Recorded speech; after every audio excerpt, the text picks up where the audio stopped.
కొత్త ration card వచ్చిన వాళ్ళకైతే గుడ్ న్యూస్.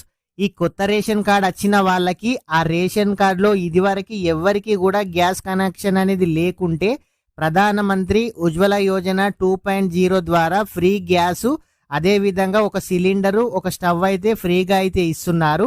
మీ దగ్గరలోని గ్యాస్ ఏజెన్సీకి అయితే వెళ్ళండి. అది హెచ్పి అయినా సరే, భారత్ అయినా సరే, ఇండియన్ అయినా సరే, ఏ గ్యాస్ అయినా సరే వాళ్ళైతే ఫ్రీగా ఇస్తున్నారు. ఈ కొత్త రేషన్ కార్డ్ వచ్చిన ప్రతి ఒక్కరు కూడా మీ దగ్గరలోని గ్యాస్ ఏజెన్సీకి అయితే వెళ్ళి మీ రేషన్ కార్డ్ నంబర్తో సెర్చ్ చేసినట్లయితే మీకు గ్యాస్ ఉందా లేదా వాళ్ళైతే చెక్ చేస్తున్నారు. చెక్ చేసిన తర్వాత మీకు ఈ గ్యాస్ అనేది ఫ్రీగా అయితే ఇవ్వడం అయితే జరుగుతుంది. మీకు ఎవరికైనా సరే ఈ ఉజ్వల యోజన గ్యాస్ కావాలి అని అంటే ఈ రేషన్ కార్డు కావాలి. రేషన్ కార్డులో ఎంతమంది ఉంటే అంతమంది ఆధార్ కార్డు కావాలి. ఎవరి పేరు పైన అప్లికేషన్ చేస్తున్నారో వాళ్ళ యొక్క బ్యాంక్ అకౌంటు, 3 పాస్పోర్ట్ సైజ్ ఫోటోలు, ఒక అప్లికేషన్ ఫామ్ అయితే ఫిలప్ చేసి మీ దగ్గరలోని గ్యాస్ ఏజెన్సీలో ఇచ్చినట్లయితే వాళ్ళు గ్యాస్ ఏజెన్సీ నుంచి మీకైతే ఫోన్ చేసి మీకైతే ఫ్రీగా డెలివరీ అనేది చేయడం అయితే జరుగుతుంది.